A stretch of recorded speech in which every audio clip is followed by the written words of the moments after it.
This is Indiana in the Morning, presented by First Commonwealth Bank, here on the Voice of Indiana County, WCCS, 101.1 FM and AM 1160. And our interviews are always brought to you by Marcus & Mack, a law firm representing injured people.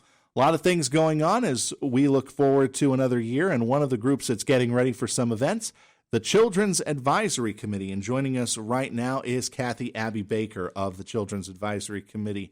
Kathy, how are things going? How was your holiday? Stay-at-home holiday, which was really nice. Took part in a Zoom call with my family, which is the thing to do nowadays. So Yep. It was nice. How was yours? Oh, mine was pretty good, excellent. I did get to spend a little bit of time with my family, but we were able to have a stress-free holiday in our case, so that was pretty good. So, Kathy, let's talk about what's going on with the Children's Advisory Committee. I know that at this time of year, you're getting ready for FunFest, but FunFest has got to look a little bit different this year. Well, we are not sure exactly how it's going to look. One thing I am certain of, though, is it was originally scheduled at the Indiana Mall, as it has been for the past, 17 times, for March 27th. Mm-hmm. However, since everything's kind of still up in the air as far as what capacity will be, what people's comfort levels are going to be doing an in-person event, we have postponed FunFest. Okay. Which is, it's kind of sad. Our theme for this year was Here Comes the Sun, which I think everybody needs some sun right now, mm-hmm. on all kinds of levels. But the planning committee is looking at alternative dates. We're looking at alternative ways to do it, possibly virtually. We're not 100% sure yet.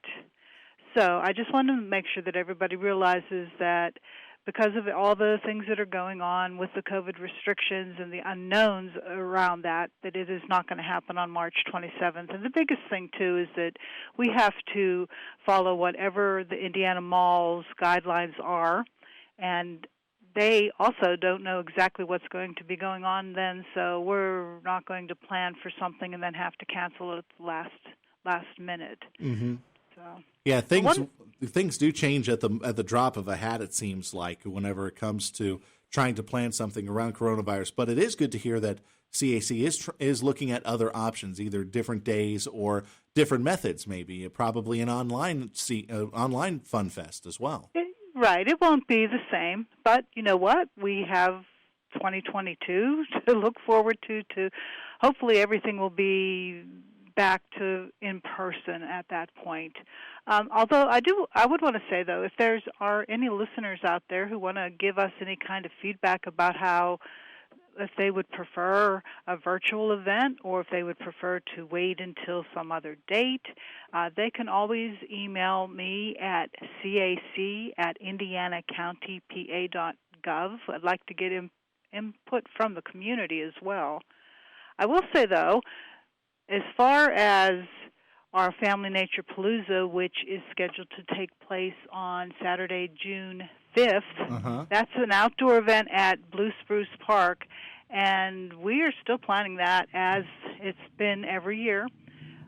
Since it is outdoor, if there is a requirement at that point for physical distancing and masks and all that, it's easy to comply at Blue Spruce Park because it's very big. Yeah. And it's outside, and that's something that everybody can look forward to. We've been doing that annually now for probably about 7 years. Mm-hmm. Nature Palooza has become a big event then. It's not FunFest. We get thousands of people at FunFest. But it's a different flavor. I mean, it's outdoors. It's kind of more getting people to appreciate the county parks and appreciate outdoor activities. So it's not meant to be as big. It's a lot more laid back. But again, it's growing. It has been growing every year. So unfortunately, last year we couldn't have it at all. Oh, good heavens! Was that because of some bad weather that rolled through? Well, no, that was because of the coronavirus. Oh, that was right at the start of the. Okay, yeah. And still, even though it was outdoor, it was still too new at that time. At that point, all the county parks had restrictions, so we decided not to have it. Well, probably a good move, but I'm hoping that a lot of people do take advantage of it because, as you said, it's a great outdoor program, and blue spruce, especially during that time of the year, it looks amazing. So it's beautiful. So people, it's very beautiful. We hope people get the chance to take advantage of that, and hopefully go to Naturepalooza and maybe learn a few things or two. Some of the things that you were planning on for this year are going to carry over into next year. For last year. For this past year's Naturepalooza, you're going to carry over into 2021. Yes, exactly. Okay.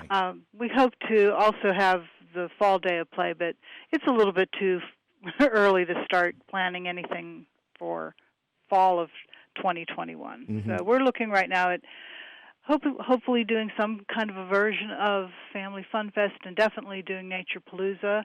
And any listeners, if they want more information on that, we do have our CACFamilyEvents.com web page that keeps people updated on our events and other things that are going on in the county. All right, we'll get you to repeat those addresses, the web address and that email address you mentioned that people can submit their ideas to a little bit later on. But as I understand it, one of the events coming up pretty soon is one that's associated with Martin Luther King Jr. Day. Yes, Indiana County NAACP is having another change for them too. It's a virtual Martin Luther King celebration that's happening on January 16th. That's a Saturday, and that'll be via Zoom from 11 a.m. till 1 p.m. So everybody's had to adapt. NAACP did their Freedom Fund Bank via the Zoom, and it was very successful. So we're hoping that the Martin Luther King program will be equally as successful, and the theme is engagement, action, acceptance, progress, a cultural explosion. Wow. So it'll be fun. I mean, there'll be entertainment, there'll be the contest and special guest artists, and Taisha Skinner, who is a writer, poet, and performing artist. So, and I do want to talk a little bit about this contest because I think people will get really excited about this. Okay. So we're basically looking for performers that would do a 90-second video, and the categories are the spoken word, poems, interpretive dance, contemporary pop music, and or theatrical skit, and they can be combined for the real creative types. So the first prize for this is a $500 cash prize. Wow. So that's kind of a nice incentive. Now, there's a lot of, well, not a lot of restrictions, but a lot of, we have the theme, we have want to center it around the life and legacy of Dr. King. So there's, on that CACFamilyEvents.com website, there is a link to where you can download the registration form and get more details about the contest. All right. And the performers will be featured during that Zoom live performance segment at the Martin Luther King Jr. celebration. That actually sounds very good, and a lot of people have been doing that. I know that you mentioned the Zoom thing. I believe I remember the NAACP had their Juneteenth celebration as well virtually, and that turned out to be a nice success as well. So yes, absolutely. I mean, the Zoom platform is it's a lifesaver really for so many organizations, and like Children's Advisory Commission, we have all of our meetings now via Zoom. So you can go to the CAC website and you'll be able to find all the rules and regulations there concerning the Martin Luther King, I guess, I don't want to call it a variety show, but performance contest, we can say? Yes, performance, spoken word artist, and other performers. Well, we hope people do use their creative juices to honor Martin Luther King Jr. in their own way. I mean, that could be something that is very, very good to see, and people could be learning from that as well. So absolutely. So the CAC, I guess things, you mentioned Zoom being a lifesaver. I imagine a lot of online meetings have been held, and you've been able to keep everybody safe in the office over there. But as you said, things are still moving forward. Oh yeah, I mean, we still have a lot of services they're not stopping. I mean, there's services for children and families in the county have to continue because they are essential. So we still like to bring together the people who provide those services just to discuss what's going on in their programs and offer other information and news from the various other agencies that are involved with the CAC, as well as always have featured guest speakers, which tends to go very well on Zoom. Excellent, excellent. So we're just about out of time, Kathy, but let's go ahead. If anybody has any ideas for what they would like to see with Family Fun Fest, how can they get a hold of you? They can send me an email at CAC, that's short for Children's Advisory Commission, cac@indianacountypa.gov. And the website address for the CAC events? It's cacfamilyevents.com, cacfamilyevents.com. I was almost giving you another email. Oh my gosh! Oh, but it's cacfamilyevents.com. Or now, if people want to email the NAACP directly, their email address is indiana.county.naacp@gmail.com. All right. Kathy, thank you very much for joining us here on Indiana in the Morning. All the best to the CAC in the new year. Thanks again. Same to you. Thank you. All right. Kathy Abbey Baker from the Indiana County Children's Advisory Commission joining us here on Indiana in the Morning. Our interviews presented by Marcus & Mack, a law firm representing injured people.